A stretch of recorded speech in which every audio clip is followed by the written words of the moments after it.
Une activité touristique ne peut pas prospérer dans un environnement dégradé. Et si nous repensions notre rapport au tourisme ? Bonjour et bienvenue sur Expérientiel, le podcast du tourisme positif. On vous emmène dans un voyage vers un tourisme respectueux de la planète et du vivant pour construire ensemble le tourisme de demain, maintenant avec des acteurs engagés. Je suis François Huette, hôtelier atypique de métier avec une expérience internationale de direction d'hôtel, mais pas que. Je vous invite à faire une pause dans un endroit confortable et vous souhaite une très bonne écoute. Aujourd'hui, je rencontre Florie Thielin, une femme passionnante qui nous partage sa sensibilité à l'écologie pour appliquer le développement durable au tourisme.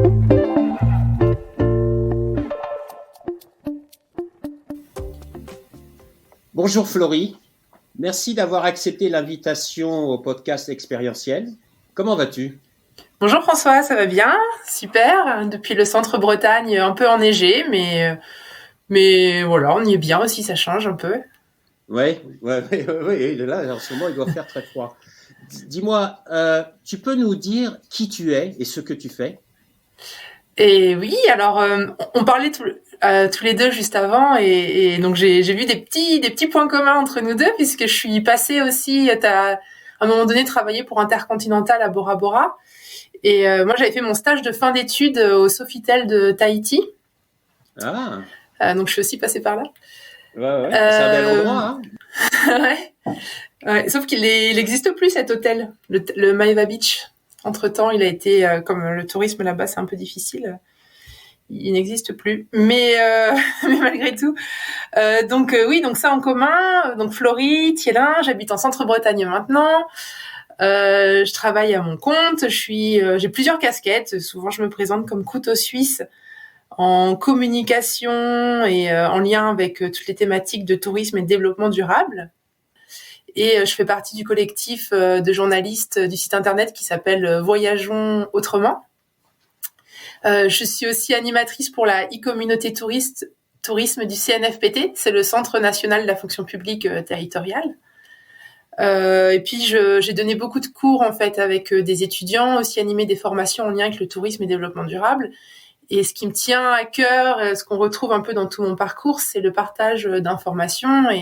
Et d'ailleurs, tous mes supports de cours et de formation, mes PowerPoints sont en téléchargement libre, soit gratuitement, soit à prix libre pour ceux qui ont envie de soutenir l'initiative sur mon site internet. Donc voilà un peu ce que ça donne au niveau professionnel aujourd'hui. Mais du coup, ce que je disais tout au début là avec l'histoire de Sofitel et Tahiti, c'est que donc j'ai fait des études spécialisées dans le tourisme et l'hôtellerie. Et donc le début de ma carrière était plutôt dans le groupe Accor. Donc chez au départ Mercure, Novotel et puis Sofitel à Tahiti, mais ensuite à Lyon. Mais pourquoi la Polynésie ? En fait, c'était la fin de mes études. J'ai pas mal étudié à l'étranger. J'étais en Russie, en Allemagne, et il y avait cette offre en fait via mon école pour le Sofitel à Tahiti. Je me suis dit allez, on va changer après l'Allemagne et la Russie. Quitte à être en stage, je vais aller le faire au soleil. Et puis j'avais envie de voyager à la fin de mes études. Donc depuis Tahiti, j'ai pu ensuite travailler en Nouvelle-Zélande avec un Working Holiday Visa, toujours dans le groupe Accor, et puis voyager un peu en Australie, en Thaïlande, avant de rentrer et de commencer à travailler au Sofitel de Lyon. Donc c'était un peu lié à des projets aussi de voyage et d'envie de découverte. Et t'as aimé la Polynésie et la Nouvelle-Zélande ? Ouais, non, c'était chouette. La Polynésie, pareil que toi, j'ai commencé aussi à plonger là-bas. C'était tellement fou, quoi. Il y a une telle diversité au niveau des poissons et même des mammifères marins, plonger avec des dauphins, etc. Quand je suis allée après à Rangiroa, c'était dingue. Puis la Nouvelle-Zélande dans un autre style, mais pareil au milieu de la nature, puisque j'étais au sud de l'île du Sud, à Queenstown. Superbe comme endroit. Ouais, non, c'était super. Des expériences fortes qui marquent une vie. Tu es quand même une experte en tourisme durable. D'où elle vient cette passion pour le tourisme durable ? Comment c'est né ? Alors experte, j'aime pas trop ce mot-là dans le sens où je suis non pas experte quoi. Ça fait un moment que je suis dans ce bain-là et que je m'intéresse à ces sujets et puis c'est un sujet tellement vaste, tout ce qui est en lien avec le développement durable et le tourisme. Il y a tellement à connaître. Mais oui, ça fait un moment que je suis sur le sujet. En fait, quand j'étais étudiante déjà en tourisme, je me posais ces questions. J'avais donc cette sensibilité à l'écologie. Et à l'époque, j'avais lu un livre qui s'appelait 80 hommes pour changer le monde. C'était deux jeunes qui, à la fin de leurs études, ont fait un tour du monde et sont allés à la rencontre de chefs d'entreprise et d'entrepreneurs passionnés qui faisaient les choses différemment. Il y avait en particulier une interview avec la chaîne hôtelière Scandic, qui était précurseur dans les pays scandinaves pour mettre en place justement des nouveaux process, des bonnes pratiques pour s'engager dans cette voie plus écologique. Et donc, j'ai choisi de faire mon mémoire de fin de master sur le sujet de comment réussir le changement lorsqu'on met en place des bonnes pratiques écologiques dans son hôtel. Donc, j'avais vraiment cet intérêt. Et puis après, quand j'ai commencé à travailler, il n'y a pas forcément de poste développement durable. Enfin, il y en a un ou deux parfois dans les grandes chaînes au siège.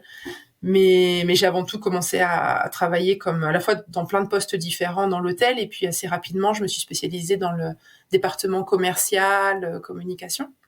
Mais j'avais toujours cette envie en moi d'aller vers plus un job qui ait plus de sens et où je puisse mettre en pratique ces valeurs, ces questionnements. Et donc j'ai travaillé un peu dans le groupe Accor et il y a un moment donné où j'avais très envie aussi de voyager en Amérique latine. Et donc j'ai arrêté mon boulot et j'ai pris un aller simple pour le Mexique, pour l'Amérique centrale. Et en fait, c'est une aventure qui a duré 2 ans. Je suis partie au départ en me disant ce sera peut-être pour 6 mois, on verra. Mais pendant 2 ans, j'ai voyagé à travers le continent, l'Amérique centrale, puis l'Amérique du Sud, vraiment du Mexique au Cap Horn, et ensuite en passant par la cordillère, et ensuite je suis remontée jusqu'au Brésil. Et en fait, pendant ces 2 ans, j'ai troqué mes compétences en communication, web marketing, en échange du gîte et du couvert dans des établissements hôteliers ou avec des agences de voyage, des associations de tourisme communautaire. Enfin, je cherchais des acteurs professionnels du tourisme en Amérique latine qui soient engagés d'une manière ou d'une autre en termes de tourisme responsable, développement durable. Donc j'ai changé donc ce qui m'a permis en fait déjà de voyager pendant 2 ans. J'avais pas forcément beaucoup de sous, donc c'était une manière économique de voyager, mais surtout ça a été une expérience professionnelle et personnelle vraiment très forte, que j'étais toute seule avec mon sac à dos, et dans chaque pays je faisais des recherches, j'utilisais LinkedIn et cherchais sur internet, puis tout doucement il y a eu aussi un peu un bouche à oreille d'un pays à l'autre, parce que les gens se connaissent aussi, les gens les plus engagés d'un pays à l'autre de l'Amérique latine. Et je faisais aussi des vidéos en fait pour documenter les bonnes pratiques pour un tourisme durable avec d'autres voyageurs. On a créé une plateforme qui existe toujours, qui s'appelle Opineo, c'est avec un H, opineo.org, qu'on a voulu développer comme justement un peu comme le Wikipédia du tourisme durable.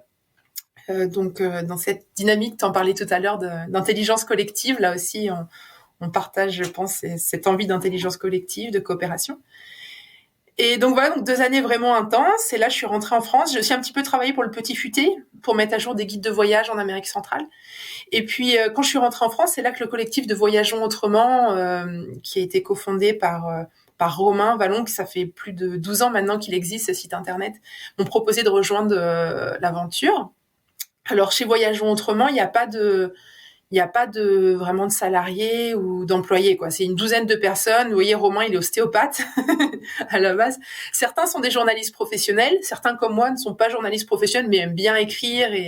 Et donc, à travers Voyage Autrement. Et ensuite, je me suis mis à mon compte, en fait, en freelance. Je suis pas, c'est rien d'innovant. Il y en a plein des freelances qui créent des sites internet et qui aident avec la communication digitale. Mais en fait, tous mes clients, j'ai cette particularité, c'est que je me suis spécialisée vers des clients qui sont dans le tourisme et qui partagent ces valeurs.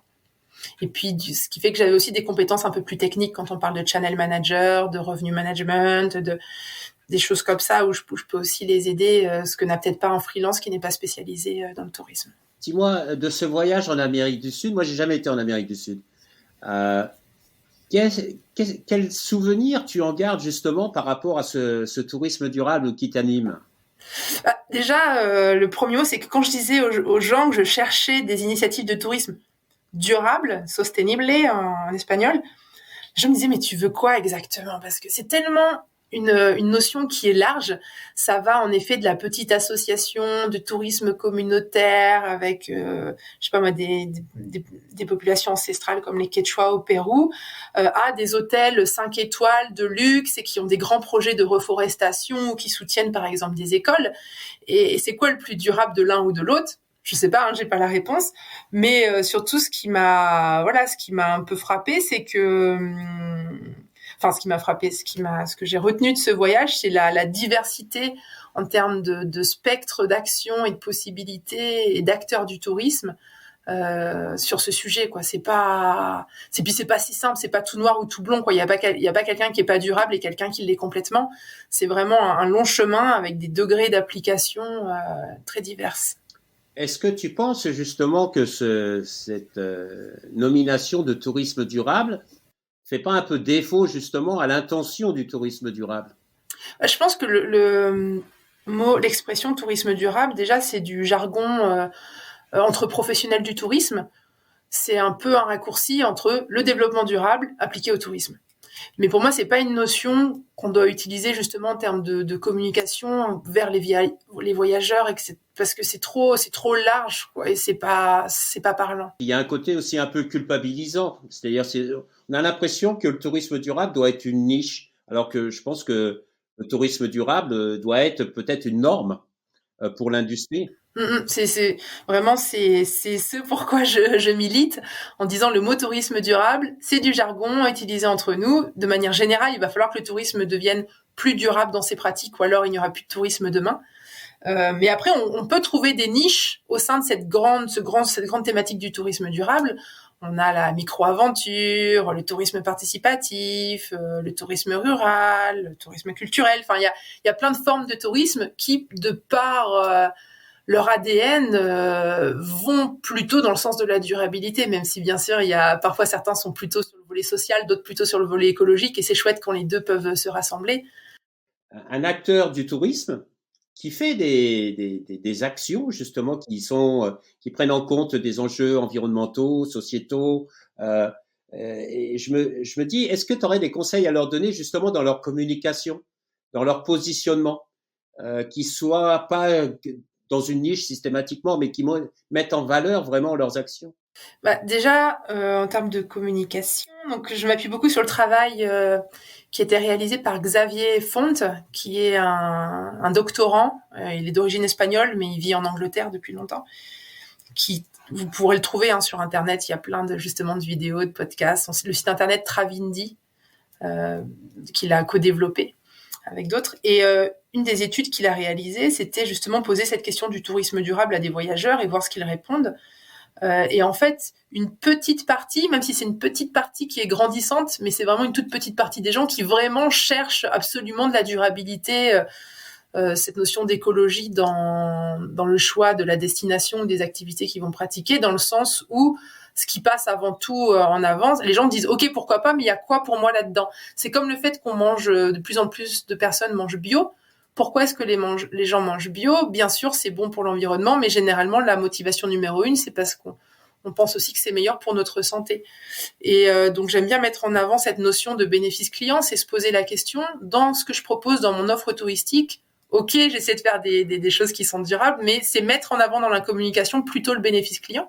Mettre quand même en avant ce que vous pouvez faire de manière très engagée quelque part sur votre site internet pour que la petite proportion des gens qui cherchent puissent potentiellement aller trouver, et qu'on ne dise pas juste on est durable, mais qu'il y ait des explications, des arguments derrière, des chiffres surtout qui montrent ce que vous faites, et pas dire on fait du mieux possible, mais dire 80%, vous voyez, donner des chiffres, 80% de nos fournisseurs au restaurant sont locaux, sont bio, donner un max de chiffres. Mais c'est vraiment réfléchir à cette notion de bénéfice client. Par exemple, je sais pas, une agence de voyage qui se spécialiserait dans le voyage en train, elle va pas dire on propose des voyages mobilité durable, enfin c'est pas sexy, quoi, ça va pas se vendre. Par contre, dire on propose des voyages en train parce que le train c'est l'aventure, c'est un lieu de rencontre, c'est une expérience différente. Là oui, et bien sûr l'ADN de ce que vous faites derrière, elle est durable, et puis vous pourrez peut-être communiquer peut-être aux plus engagés, les gens les plus engagés vont venir vers vous peut-être de manière naturelle. mais c'est aussi engager dans notre mouvement, pas seulement que les gens les plus convaincus, qui en plus représentent une toute petite partie du marché, mais communiquer pour que ça donne envie à même ceux qui venaient pas chercher ça de prendre le wagon. On va rester sur cette illustration en cours de route. C'est intéressant ce que tu dis parce que dernièrement, j'avais une conversation sur le tourisme durable et la personne avec qui j'échangeais, elle me parlait du tourisme positif. Elle me disait que le tourisme durable a une tendance à culpabiliser d'une certaine manière le client, alors que le tourisme positif, c'est quelque chose qui est beaucoup plus ouvert. Qui veut être négatif? Pas grand monde. Donc, ça peut aussi élargir et démocratiser ce tourisme responsable qui s'engage avec ses territoires, avec les différentes communautés, etc. C'est assez intéressant. Et j'aime bien cette communication positive. En ce moment, on vit tous une crise du jamais connue jusqu'à maintenant. Est-ce que c'est une opportunité justement pour ce tourisme durable, positif dont on parle, justement d'évoluer et de gagner du terrain, de l'ampleur et d'avoir beaucoup plus de reconnaissance? C'est certain. Je vois justement dans mes clients qui sont des gens qui sont déjà engagés, par exemple des chalets qui sont dans des vallées où il n'y avait pas de remontée mécanique en fait déjà à la base, qui sont des vallées classées où les gens viennent pour faire du ski de fond et des raquettes. Bah alors après il y avait une partie pour ceux qui ont un restaurant, ça reste encore très compliqué, mais parce que là ça c'était fermé, mais sinon, à côté de ça, pour les autres, ils ont pu continuer en fait à fonctionner, même à fonctionner très bien, puisque ce qu'ils proposent depuis des années convenait exactement à ce qui est en train de se passer. De manière générale, en fait, moi sur ces sujets de tourisme durable, j'ai beaucoup fait le yo-yo dans ma tête et je le fais encore en me disant mais pourquoi c'est quoi la partie qui me plaît? Il y a des moments donnés où j'avais envie de tout laisser tomber en faisant le tourisme, je mets tout dans un carton et je le jette parce que c'est trop. J'avais du mal à trouver vraiment quelque chose qui soit vraiment durable sur le sujet. Et puis il y a des jours où je suis plus positive. Et à force de remuer tout ça dans ma tête, en fait, je suis arrivée sur cette notion des 4 R. D'ailleurs, c'est le nom de mon site internet, 4R Tourisme. 4 R, en fait, qui revient d'ailleurs sur les 4 R que peut-être vous connaissez quand on parle du problème des déchets. Lorsqu'on parle de la réduction des déchets, qu'on a envie d'aller vers le zéro déchet, on dit en termes d'actions à mettre en place, il faut mettre des priorités pour que ça fonctionne bien. En premier, il faut chercher à refuser le déchet. Et puis une fois, par exemple, si on prend l'exemple de la paille en plastique, c'est se poser la question, est-ce que mon client, il a besoin de cette paille? Peut-être même juste, on lui met systématiquement parce qu'on a l'habitude, mais en fait, il en a même pas besoin. Donc, est-ce que je peux juste refuser le déchet? Ne plus les mettre systématiquement. Et puis peut-être qu'on se dit il y a besoin quand même, mais du coup on réduit en proposant, disant pour ceux qui souhaitent une paille, vous nous demandez et bien sûr on vous la met pour pas être peut-être trop extrême ou trop catégorique. Donc là vous allez réduire, c'est le deuxième R, refuser, réduire. Troisième R, remplacer, se dire ok donc je vais quand même mettre une paille à ceux qui me le demandent, mais je vais plus mettre une paille en plastique, je vais mettre une paille qui va être compostable, en carton, en bambou, et même des pailles comestibles, en sucre, et du coup là même on peut les faire payer parce que c'est même une valeur ajoutée parce qu'on a quelque chose de plus gourmand. Donc remplacer. Et le quatrième R, recycler. Donc une fois que le déchet a quand même été émis, par exemple une paille en bambou, qu'est-ce qu'on en fait? Comment on va la recycler? Alors, dans ce cas-là, c'est pas forcément recycler, mais par exemple la mettre au compost, la composter. Comment on va valoriser ce déchet? Et de la même manière, en fait, quand je réfléchissais sur ce sujet du tourisme et du développement durable, je suis arrivée en fait sur les mêmes 4 R en me disant, dans le tourisme de manière globale, il y a des choses il va falloir qu'on soit plus fort en termes de décision, et il y a peut-être des formes de tourisme qu'il va falloir qu'on refuse tout simplement. Il va falloir qu'on arrête. Après, c'est à chacun de choisir où est-ce qu'il met la jauge. Il y a des choses sur lesquelles je pense on est tous d'accord. Si on pense, je sais pas moi, au tourisme sexuel, des choses qui sont vraiment très très extrêmes comme ça fait un moment que le secteur du tourisme a dit on refuse ce genre de tourisme. Il y a des choses où ça pose plus la question. Si on pense au tourisme de croisière, les bateaux, si on pense au fait justement de prendre l'avion une fois par mois pour aller se faire un city break quelque part, des choses comme ça où c'est difficile peut-être de légiférer, d'avoir une voie commune, mais après c'est à chacun en tant que voyageur ou même en tant que professionnel, voir si on a envie de travailler pour ce type de business ou pas, ou de développer ce type de business, de se positionner. Donc là, on est vraiment entre le refuser et le réduire, parce que ça peut être aussi dire je refuse pas l'avion, par contre vraiment je réduis je le prends beaucoup moins souvent, etc. Dans le réduire, on a cette notion de sobriété dont on parle beaucoup de manière générale sur la consommation. Et le tourisme est une consommation, c'est du service. En effet, c'est pas des produits qu'on stocke chez soi, c'est une expérience, mais c'est de la consommation avec tout ce qui va avec, le fait que waouh, ça fait cool de dire qu'on est allé faire ça cet été, ou ça donne aussi une espèce de rang social et comme avoir une belle montre, etc. Donc c'est se re-questionner sur pourquoi est-ce que je pars, pourquoi est-ce que je vais faire ça. Est-ce que je le fais pour mettre des belles photos sur Facebook et Instagram, ou est-ce que vraiment ça va m'apporter quelque chose, aller au-delà de ça. Donc un besoin de sobriété. Donc le refuser, le réduire, le remplacer, c'est-à-dire qu'une fois qu'on se dit ok, je pars quand même en vacances, dans chaque choix qu'on va faire, que ce soit dès le départ par rapport à la destination qu'on va choisir, et une fois sur place, l'hébergement, la restauration, les activités et même les souvenirs qu'on va acheter, comment peut-être je vais remplacer dans le sens où je vais plutôt choisir être un consommateur et choisir certains acteurs du tourisme plutôt que d'autres. Et je disais même les souvenirs qu'on achète. Souvent, on n'en parle pas beaucoup dans le tourisme, mais c'est aussi beaucoup d'argent. Ça représente beaucoup de recettes et en termes de symbolique aussi, ça peut être fort. Donc refuser, réduire, remplacer et recycler. Et dans recycler, je mets quoi ? Je mets la transformation un peu des vieux modèles existants et se dire comment on insuffle une transition écologique au sein de ces vieux modèles existants. Parce que c'est sûr que c'est peut-être plus facile de créer une entreprise toute neuve, d'être entrepreneur et de mettre au cœur de ses valeurs, de son ADN, de son concept, toutes ces notions-là, mais ça peut être aussi très impactant que des grosses structures mettent en place des petits changements, mais qui du coup, parce qu'ils sont grands, peuvent avoir aussi un impact très fort, quoi. Et c'est là aussi où voilà, on peut dire, je sais pas moi, tous les grandes chaînes, les grands hôtels et tout, non, j'en veux pas, c'est pas durable. Certains peuvent en effet se dire ça, mais en même temps, si on veut un tourisme plus durable, ils existent, on va pas les supprimer, on n'est pas dans une dictature et il y a quand même un besoin, parfois on peut pas remplacer sur des gros événements, etc. Mais il y a aussi besoin du coup d'insuffler le changement parce que des petits changements peuvent avoir un gros impact de ce côté-là.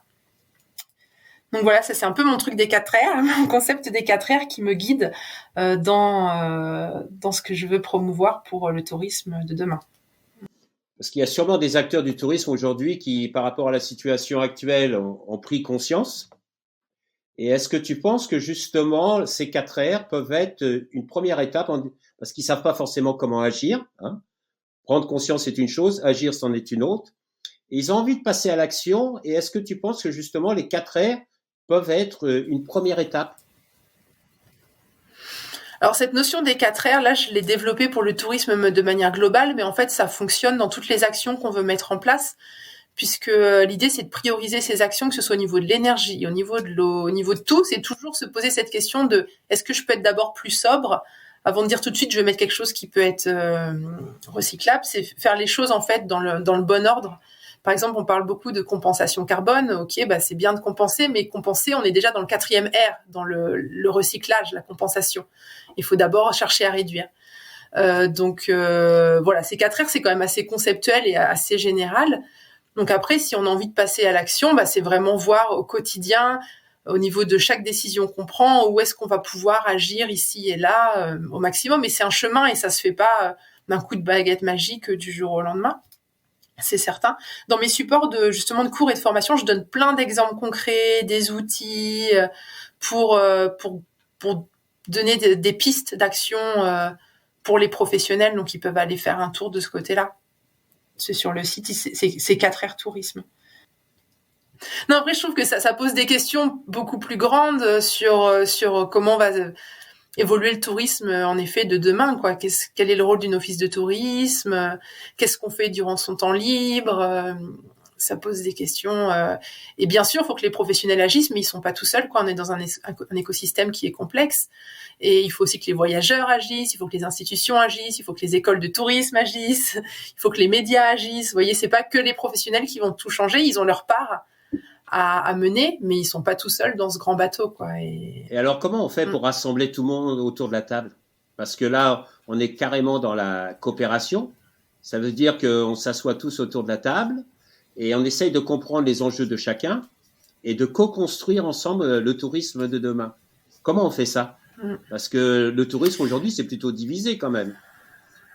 Non, c'est pas évident. Déjà, il y a besoin que, au niveau des professionnels, que les gens qui sont des professionnels sont avant tout des personnes, des citoyens. Et justement, dans ma partie de la formation cours, je parle des motivations en disant pourquoi est-ce qu'un professionnel pourrait avoir envie de passer à l'action. Et en fonction de la motivation qui nous guide, ça va être plus ou moins facile. Donc je pense qu'il y a besoin que de manière générale, tous les citoyens qui constituent cette société avancent à titre personnel sur ces sujets et pour qu'ils aient vraiment envie et qu'ils aient pas envie seulement parce qu'ils voient une opportunité de réduire leurs coûts ou une opportunité pour attirer plus de clients, mais qu'ils aient envie parce qu'ils ont envie de faire leur part pour aujourd'hui, mais aussi pour les générations à venir. Et quand on est guidé par cette envie, je pense qu'on arrive à trouver des manières de faire ensemble. Mais ce qui est difficile, c'est qu'il y a quand même tout un pan du secteur touristique, surtout tout ce qui est lié au tourisme international, etc., qui est aussi remis un peu en cause, quoi. Et c'est compliqué parce que si ça veut dire comment communiquer en disant il faut voyager moins loin, c'est comme sur la consommation de manière globale, quoi. C'est se dire il faut voyager moins loin, mieux. Mais pour certains acteurs, c'est juste pas vraiment compatible avec cette notion de durabilité, donc c'est pas facile. Non, Par contre, au niveau local, au niveau du tourisme local, là, il y a de superbes opportunités. Et on l'a vu du coup ces derniers temps avec le Covid. Il y a besoin de créativité aussi au sein de la manière dont on met en avant certaines expériences. Parfois, on part à l'autre bout du monde faire quelque chose et on sait pas tout ce qu'on pourrait faire juste à côté. Je sais pas, ça fait un week-end, avec des copains, on est allé construire un igloo et dormir dedans. On n'a pas eu besoin d'aller à l'autre bout du monde pour le faire, quoi. Là, c'était dans les Alpes. Il y a des choses comme ça où on peut imaginer des expériences vraiment en mettant de la créativité dedans. Et du coup, c'est pas faire du tourisme, c'est continuer à se dire comment je vais rendre les choses sexy, quoi. Si on prend l'exemple de Chiloé, de la micro-aventure, ou de la Madjack, qui faisait des courses, enfin pas des courses, mais des points de rassemblement où tout le monde venait en autostop, et maintenant ils sont en train de se développer sur le vélo, etc. Il y a plein d'idées, et il faut qu'on continue à les développer. C'est intéressant ce que tu dis parce que moi, depuis que je fais ce podcast, je me rendais pas compte à quel point, justement, en France, il y a plein de bonnes idées qui se mettent en place actuellement. Et c'est vraiment inspirant, ça donne la patate de dire, tiens, tu vois, les choses bougent en France. Et ça, c'est important de le mettre en avant. Justement, j'avais une question. On a parlé du tourisme local qui s'est développé durant cette pandémie. Est-ce que tu penses que c'est quelque chose qui va durer ? Je l'espère. L'avenir nous le dira, je l'espère. Et d'ailleurs, au centre de ces discussions, il y a aussi posé la question du rôle d'une office de tourisme. Et je pense que et ça revient un petit peu sur la question que tu posais avant en termes de coopération et comment on fait avancer tout le monde ensemble. Je trouve que les offices de tourisme, elles ont vraiment une carte à jouer pour pas seulement être... Je trouve que souvent, les offices de tourisme, elles ont comme mission principale de promouvoir ce qu'il est possible de faire sur leur territoire pour les visiteurs qui viennent d'ailleurs. Et je trouve qu'il y aurait vraiment une belle carte à jouer en étant aussi promouvoir ce qu'on peut faire dans son temps libre pour aussi les gens qui habitent sur leur territoire. C'est-à-dire que le jour où les habitants d'un territoire seront tous abonnés à la newsletter de leur office de tourisme et iront régulièrement sur le site internet de l'office de tourisme, parce que le tourisme, c'est quoi ? C'est qu'est-ce qu'on fait pendant son temps libre, en fait. Et en effet, il n'y a pas besoin d'aller si loin pour faire des trucs super chouettes. Et moi, je le vois ici en Centre-Bretagne avec notre office de tourisme de Centre-Bretagne, c'est le Craze Braze, notre communauté de communes. Et à l'automne, je me suis retrouvée à aller à, je sais pas, une promenade aux champignons avec un guide, quelqu'un vraiment qui nous parlait, on apprenait des choses sur les champignons. Je savais même pas que c'était l'office de tourisme qui l'avait organisé, cette sortie. Je sais pas, parce que je l'ai vu dans le journal, et je me suis dit, waouh, ça c'est chouette. Et en fait, l'office de tourisme organisait plein de sorties tous les week-ends, où c'était pas seulement pour aller se balader, prendre de belles photos et prendre l'air. Non, à chaque fois, il y avait cette idée de transmission de savoir, où on pouvait apprendre des choses. Et là, j'ai trouvé ça super intéressant. Je me suis dit, si les offices de tourisme demain, justement, se concentrent peut-être avant tout là-dessus, et puis que du coup, s'il y a des visiteurs qui viennent d'ailleurs, très bien, ils viennent se greffer à tout ça et ils viennent en profiter. Eh bien, je trouve que là, on aura franchi un cap bien intéressant. Par rapport à l'Office du tourisme, c'est quelque chose que je regarde jamais. C'est pas là où je vais chercher de Souvent, hein. l'information. C'est marrant, je vais sur Internet, je regarde sur Internet où je cherche des activités et je tape l'activité que je cherche, mais je vais jamais regarder sur l'Office du tourisme. C'est très pertinent ce que tu dis. Maintenant, tu nous as dit que tu écrivais pour Voyageons autrement. Imagine dans 20 ans, quel article t'aimerais écrire sur le tourisme? Je sais pas, hein. Encore aujourd'hui, je me pose encore des questions sur où mettre mon énergie au quotidien. Je disais tout à l'heure que je faisais le yo-yo et je le fais encore aujourd'hui, puisque devant voilà tous les défis là qui nous attendent, qui sont pas loin. On est à la porte, je pense, de sacrés défis. Et le tourisme, c'est quand même quelque chose de sur la pyramide de Maslow. Voilà, on est sur de l'épanouissement, sur se faire plaisir, mais c'est pas quelque chose du tout d'essentiel. Et du coup, pour moi, le tourisme de demain, comme je le disais juste avant, c'était j'utilise mon temps libre pour aller apprendre, acquérir de nouveaux savoir-faire et gagner en autonomie, en résilience, mieux connaître les gens autour de moi. Et c'est vrai que j'ai un petit peu du mal avec cette notion de tourisme comme elle est aujourd'hui, de je vais me balader, prendre des jolies photos, bien manger, je rentre chez moi. Donc, et je suis pas toujours la plus optimiste sur ce qui va se passer dans les prochaines 20 années. Donc, je me pose la question si un site internet comme Voyage Autrement sera même encore pertinent dans 20 ans. Voilà, c'est peut-être pas. Du coup, c'est peut-être pas une conclusion très très réjouissante. Par contre, je m'imagine bien, du coup, peut-être être en train de créer. Et on est déjà en train de le faire d'ailleurs là où j'habite. On a créé un collectif, un tiers-lieu, et chaque habitant propose ses savoir-faire et on organise des ateliers, un atelier de soudure, de magie, de dessin, de botanique. Et chaque habitant est du coup l'acteur. À un moment donné, il est là pour transmettre quelque chose. Et ça, je trouve ça vraiment chouette. Donc je me verrais plutôt en train d'écrire là-dessus, quoi, et en train de participer moi-même. Et aussi un tourisme où finalement faire du tourisme, ce serait pas l'activité principale d'une personne. Une personne, elle serait artisan, elle ferait, je sais pas, elle ferait plein d'autres choses. Et puis de temps en temps, elle accueillerait des gens pour leur partager ce qu'elle fait, parce que on voit que quand le tourisme est le revenu principal, que ce soit d'un village, d'une région, d'un pays, bah c'est pas résilient parce que justement on répond pas à des besoins primaires, on répond à quelque chose. Et à la première crise, eh bien ça fait partie des premiers secteurs qui n'existent plus en fait, qui sont coupés. Donc ce serait trouver une manière de faire voilà du tourisme plus communautaire et que ce soit plus la cerise sur le gâteau pour les gens. Vous voyez, un tourisme un peu transformé. Je suis pas très succincte, mais du coup, je me suis jamais forcément posé la question, donc je parle et je pense en même temps. C'est pas évident. Je fais partie d'un groupe justement sur le tourisme durable dans l'association Respire. Et on s'était dit, on va pas parler de tourisme durable, on va parler de voyage durable. Et pourquoi ça fait, comment dire, ça résonne avec l'idée du tiers-lieu, c'est que justement, tu proposes des voyages intellectuels, des voyages spirituels, des voyages manuels. Et je trouve que j'aime bien cette connotation de voyage, c'est-à-dire que là, je vais apprendre quelque chose de quelqu'un ou je vais partager quelque chose avec quelqu'un. Et peut-être que le tiers-lieu est une nouvelle forme de tourisme. D'ailleurs, j'ai déjà lu, moi, quelques articles là-dessus où justement les tiers-lieux pouvaient devenir des acteurs du tourisme, d'une nouvelle forme de tourisme. Et c'est plus partir un mois en Thaïlande, mais c'est comme tu dis, le tourisme. Tiens, ce soir, je vais à tel atelier, etc. Dans mon tiers-lieu, je vais rencontrer telle personne, je vais écouter telle chose, etc. Et je vais partager, je vais échanger, je vais faire du troc, je vais apprendre. C'est peut-être ça le tourisme de demain. Peut-être. D'ailleurs, notre tiers-lieu est adhérent à l'Office de tourisme et l'Office de tourisme partage sur sa page Facebook, dans la newsletter, certaines activités qui sont proposées. Tu vois, ça existe déjà. Exactement, exactement. Écoute, merci beaucoup pour ce temps passé ensemble. C'était très riche. Et fais-moi confiance, je te trouve quand même très optimiste. Hein. Ouais.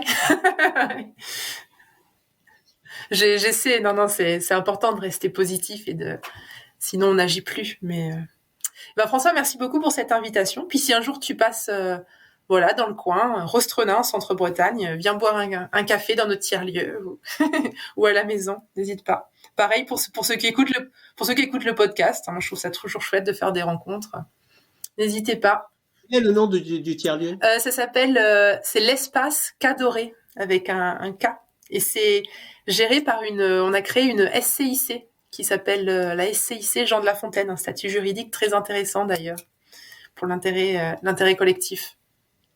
Voilà. Et on est à Rostrenin. D'accord. On vient avec les parapluies ou pas ? Franchement, alors ça va faire un peu plus de 6 mois que je vis ici, parce qu'avant j'étais sur Lyon.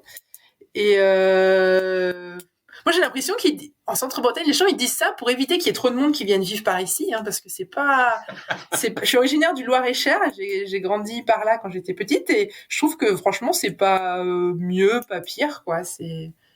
Donc pas forcément. Non, puis surtout que les averses, on dit il n'y a pas de mauvais temps, il y a que des mauvais équipements, et les averses elles durent pas longtemps, donc on voit du soleil presque tous les jours. Merci beaucoup, Florie. À très bientôt. Merci François. À une prochaine alors. Au revoir Kenavo.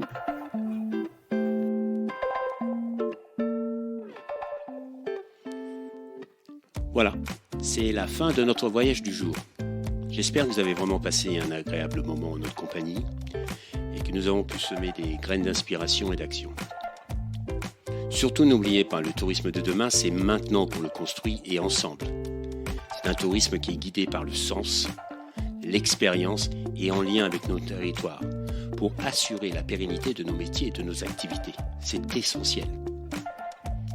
Si vous avez vraiment aimé ce podcast, favorisez sa diffusion en lui donnant 5 belles étoiles sur Apple ou la plateforme podcast préférée que vous utilisez. Et puis, surtout, et ça c'est le plus important, n'hésitez pas à partager dans votre réseau. Essaimer la connaissance, essaimer le partage d'expériences. C'est essentiel pour chacun d'entre nous d'avoir accès à cette information.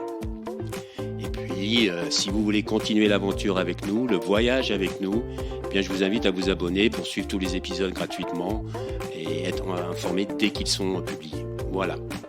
Je vous remercie et à très bientôt. Au revoir.